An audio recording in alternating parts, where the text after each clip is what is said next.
Welcome to the Business Spotlight series. My name is Everardo Resendiz. I am an executive and business coach at Action Coach in Northwest Louisiana. Today I have Scott Bates with Lamb Specialty Advertising as my guest, and we're going to be talking about his business, the journey to business ownership, challenges, best practices, share a peek under the hood to see what it really is like to build and operate a business.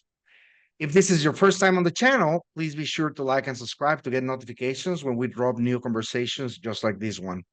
And so, Scott, welcome and thank you for being here today. Thank you, Ever. I appreciate the opportunity.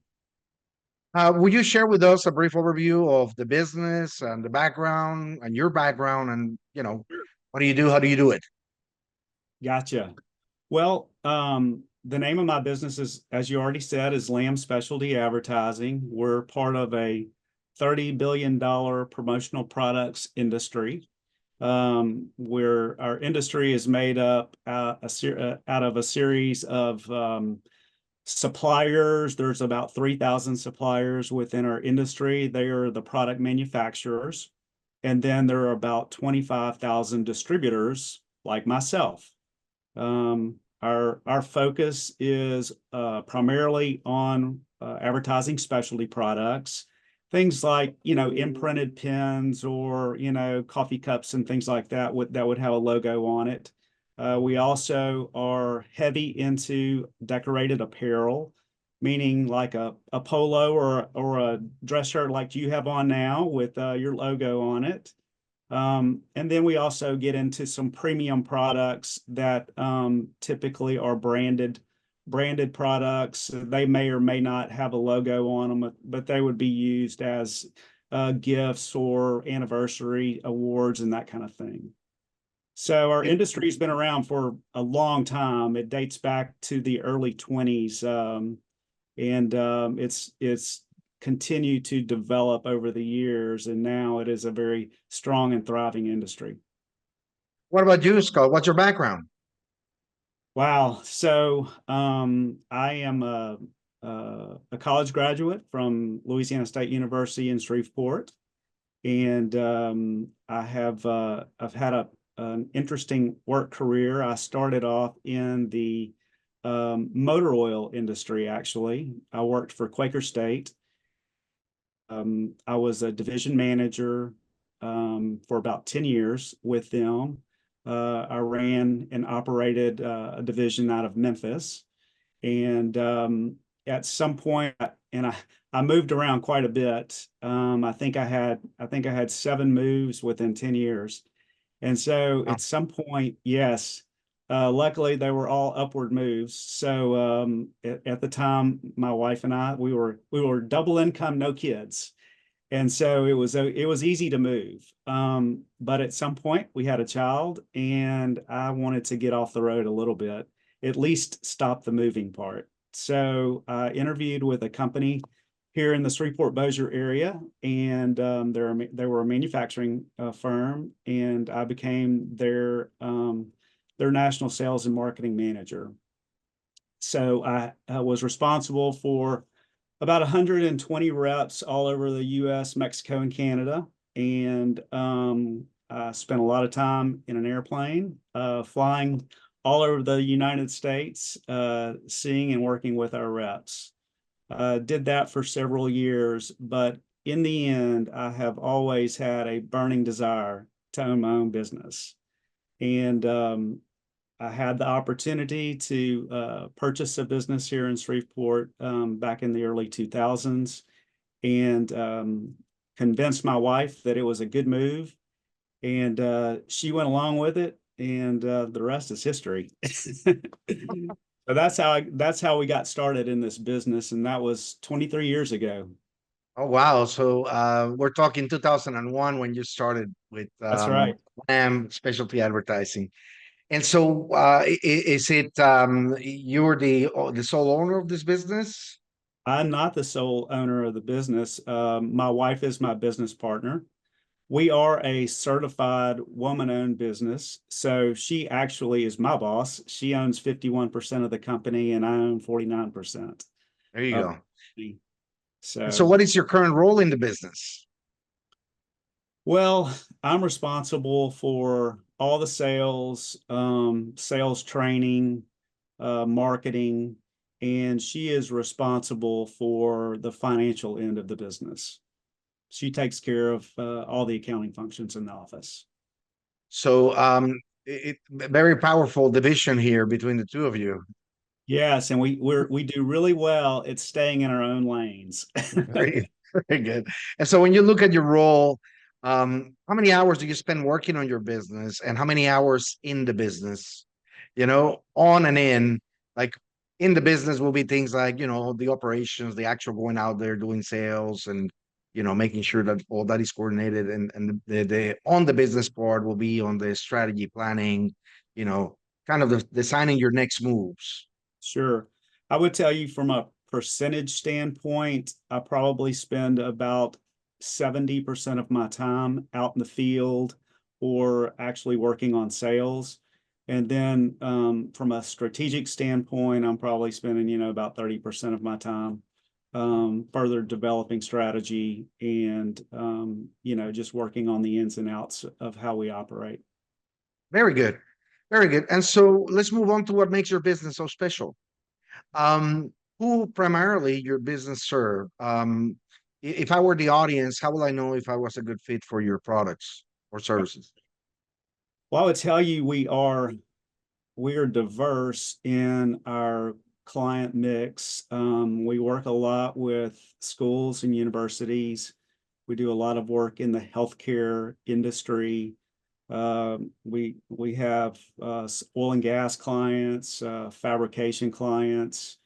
Um, we're very focused on hospital work.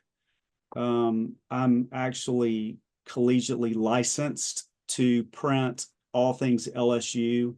So we do a tremendous amount of work for LSU Health here in Shreveport, as well as LSUS, and we're getting into some work with LSU Baton Rouge. We just had a Zoom call yesterday about that, and looking forward to that. So we're pretty diverse. We do a lot of work with churches also. So Very good. So go Tigers. that's right. Absolutely. All right. And so, what makes your business so unique? Why do your customers choose you as opposed to anybody else? Sure. Well, this is not necessarily unique, but I will tell you that we are ultra consistent in everything we do. We deliver product on time. Our products always look super professional when they're printed. We really focus on quality. But one of the things that sets us apart ever from most of the other promotional products companies, not only in our area or our state, but really nationwide, I am a master advertising specialist certified um, person in our industry. Less than 1% of our entire industry holds my credentials. So that does give me a unique standpoint. And I just really focus on education. I take a lot of classes. I'm very devoted to our industry and educating people on our industry. And so I don't see that a lot. Most people are just out selling stuff, and I'm much more conceptual about how I approach our sales. Very cool. Very cool. And so, how do you do against your competition? Well, I'd like to say I do pretty well. I know I know that they are out knocking on my clients, make it a point to tell me. But I have some fantastic relationships. There's several businesses I really have been working with since the day I started here. And it's nice to be able to have those long lasting relationships. I think it's paramount, with whatever you're doing, you've got to have a relationship with a customer, and it's got to be a win-win situation. If one party's always losing, a relationship is not going to last very long. That's right. That's right. Okay. And so, what is one thing that you wish more people knew about your business? Well, I would tell you the number one thing I would want people to know that they probably aren't aware of is the success rate that advertising specialty products have in marketing your business. It is a very what's the word? It's targeted. It's a very targeted form of advertising. It's not a shotgun approach to marketing. It's not a shotgun approach to advertising like you would see with possibly newspapers or magazines or television, or even billboards. And it's not to say that those products aren't valuable when it comes to marketing. It's just that my product is very targeted. It is very cost effective, um, and it's an inexpensive way for people to advertise and market their business. And quite frankly, people love to receive promotional products because typically there's something fun, there's something useful, and we're all about keeping products in front of people as long as possible. Very true. Very true. Well, excellent. And so, that leads me to marketing, which is, your specialty. Yes, And yes. so I'm always curious about what successful businesses are doing. Like what percentage of your sales is typically invested back into your marketing budget? Well, just as a general number, 4% of our revenue is typically generated or is poured back into our marketing. But that's a rough number. It varies depending on, what I'm trying to accomplish. And so how many different marketing strategies do you use? Well, I will tell you this, this is probably true for most businesses if they really think about it, but client referrals are our absolute best way of marketing our business and obtaining new business. There's nothing better than a satisfied client sharing that with another potential client. We use a process ever. I kind of developed this process. It's not necessarily unique to me, but the way that I use it may be unique, and it's called client mapping. You and I actually have touched on this back in the days of CEO Roundtable, and it's a way for me to basically map out a business, through an organizational chart. I find someone that I've successfully called on and provided product for, and I basically use them to be a cheerleader for me and my business.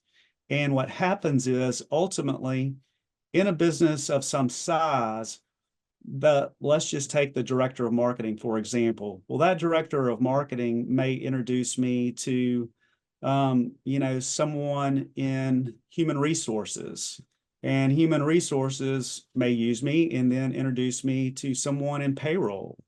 And then payroll may introduce me to someone who's out in the plant.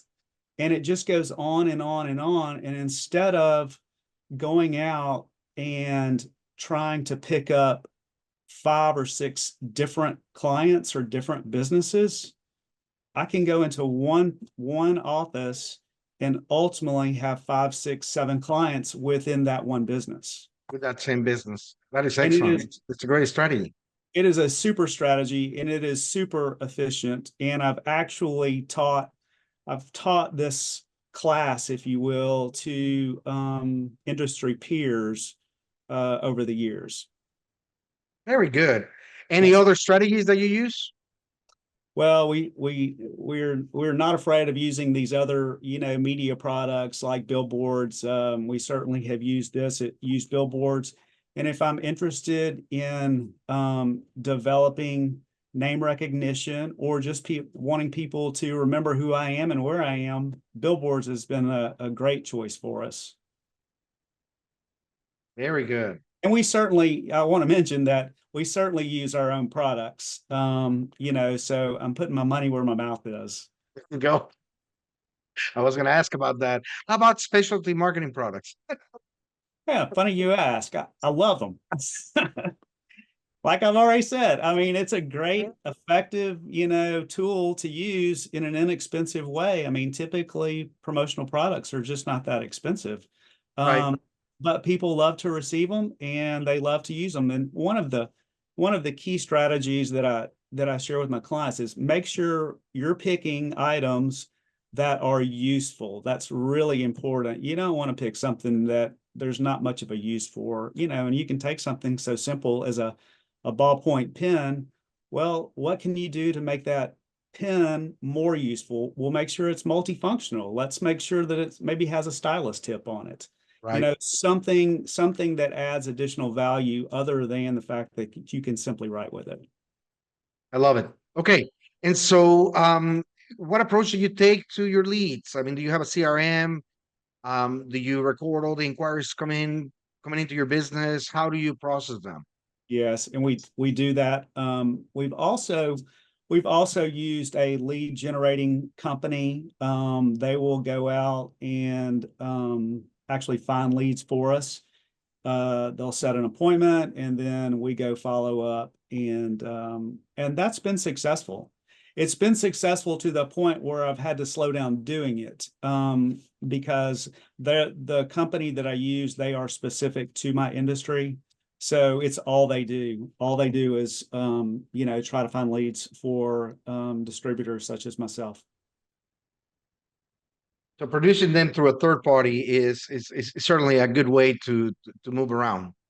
And so, Absolutely. And it's cost effective too. yeah, that's the main thing, that there's a return on investment, and so it's No doubt. interesting. And so I'm sorry, I have to ask. This is the coach in me. So how come you have to slow it down? Well, so we do have outside sales. Um, but I quite honestly, I make up at least 95% of our sales. And so I'm very busy. I'm very busy. And I like it that way. All right. And so we spent a bunch of time focused on the business and sharing a few practices with the audience, right? I love to step back a little bit and dive a little bit into your journey. Sure. Okay. So, why do you choose to go into business for yourself, right? How was that transition for you? I know you mentioned you wanted to do it on your own, right? Right. More interested now on, okay, what was that transition like, that taking over a business that was existing and, getting it to success? Sure. Well, I would tell you that the number one reason that I wanted to own my own business was simply to be able to control my own destiny. Um, I have worked in Fortune 500 companies.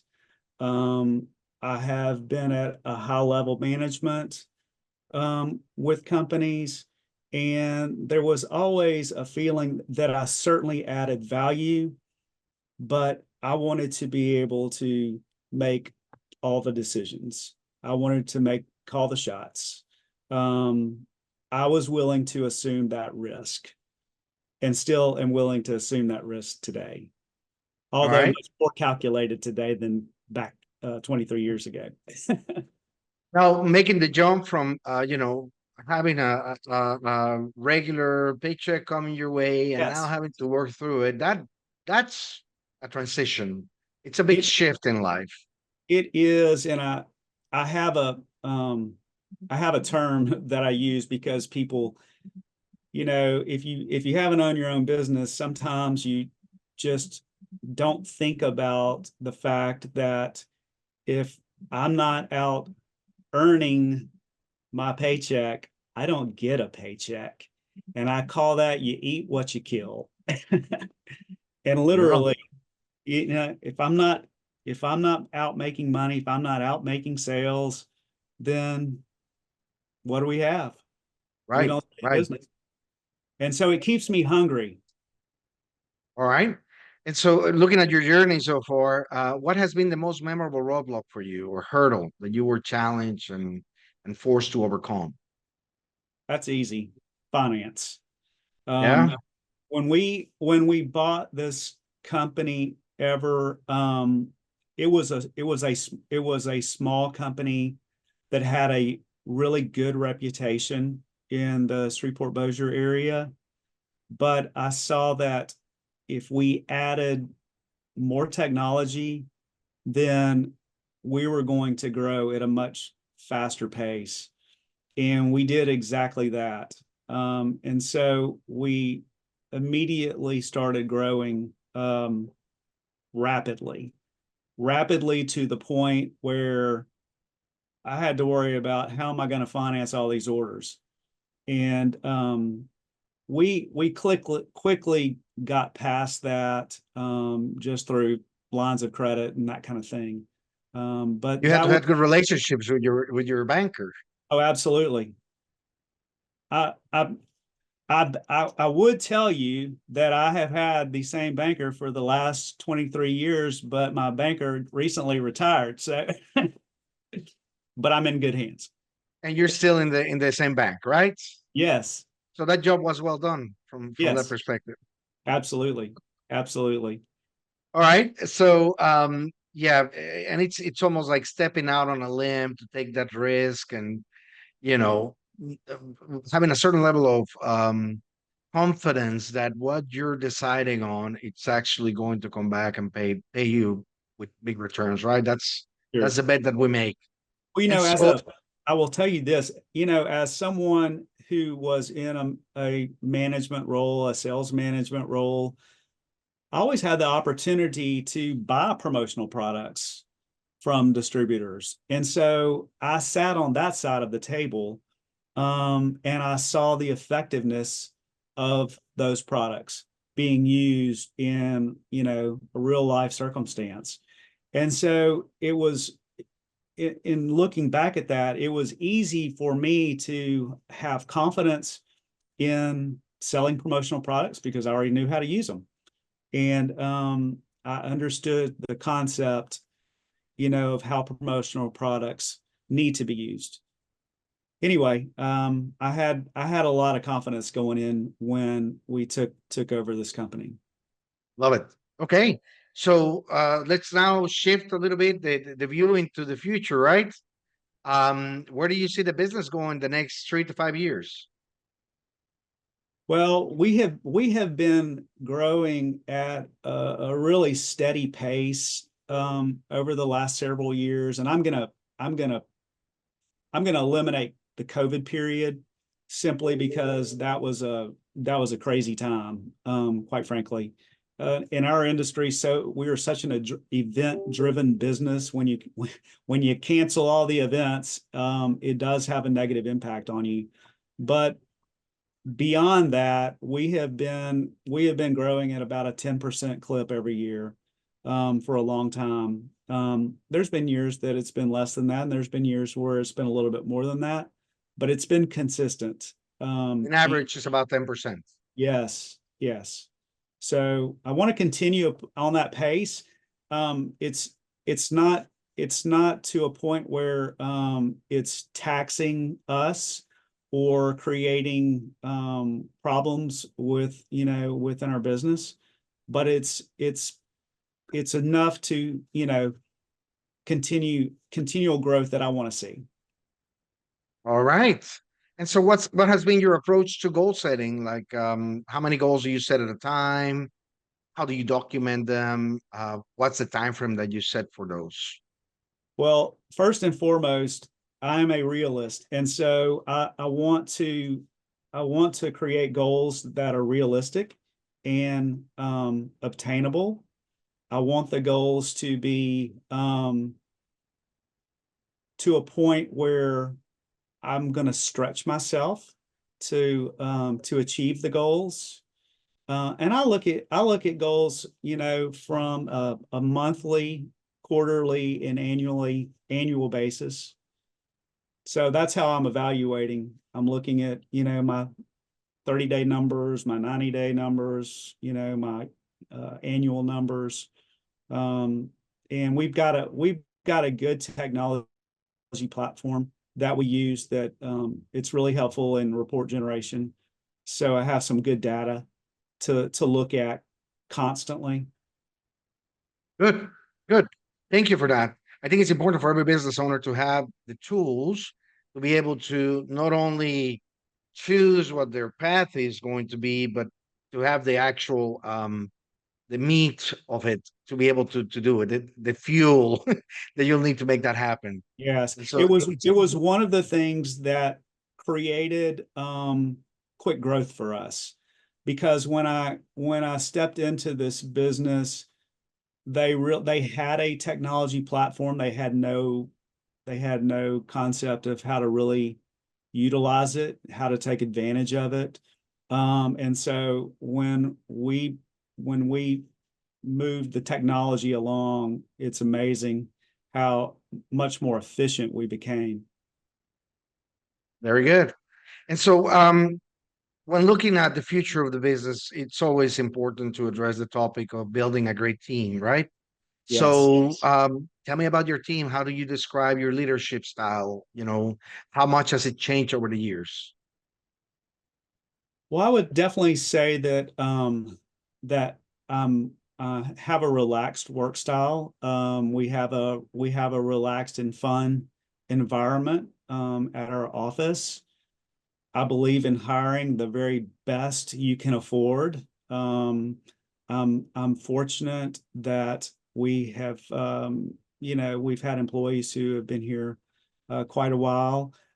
We have, we are invested in our employees from, their all the way down to their health insurance. I mean, we pay 100% of our employees' health insurance, which I'm just very concerned with, making sure that everybody is taken care of, especially if there's, those emergency times where it can absolutely sink a family if they don't have the means or the wherewithal to pay their, medical bills. And so we've kind of taken that burden away from them by providing them 100% paid health insurance. That's very special. Not everybody's offering that these days. It's important to It's me personally. yeah, of course it is. Um, Again, you don't have to, but you choose to do it. That's an excellent That's way right. to show the appreciation.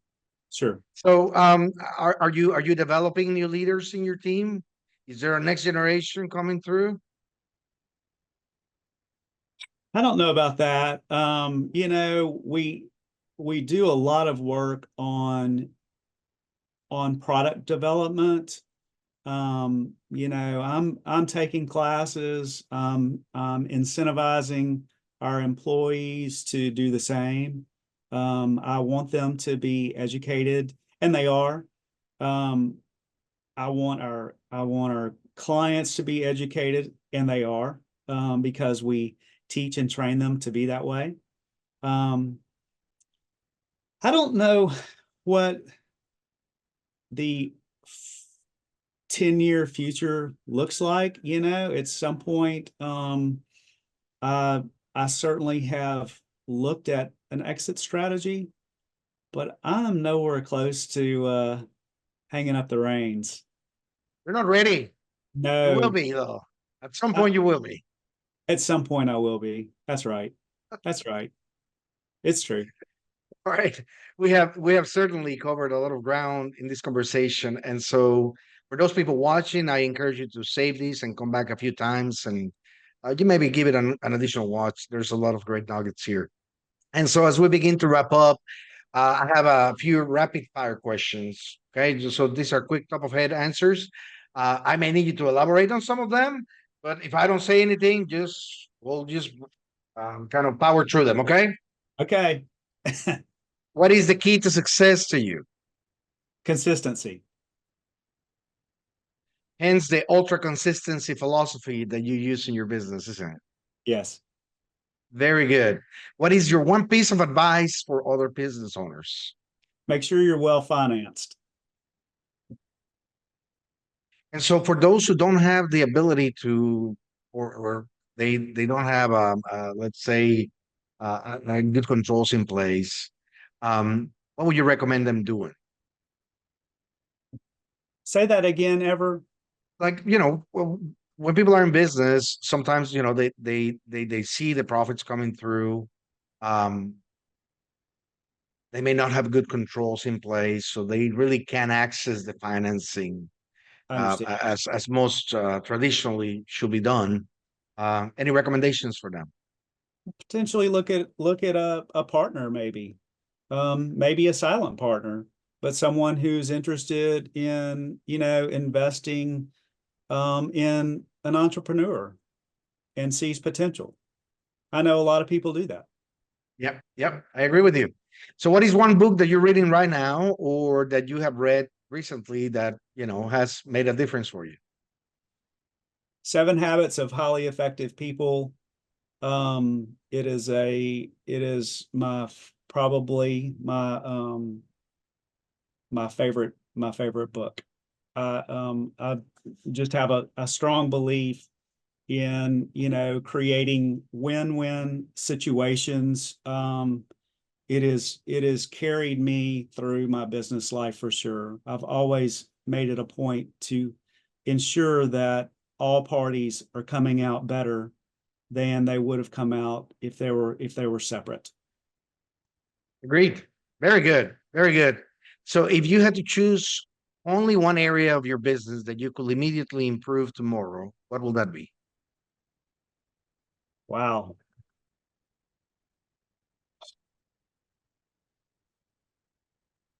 I guess I guess I probably would work on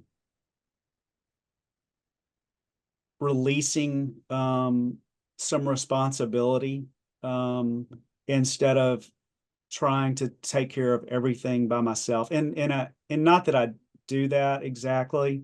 I mean, my wife and business partner is fantastic. Um, she handles, like I said earlier, she handles all of our finances. Our graphic designer on staff is fantastic. We have a project manager on staff, and she's fantastic.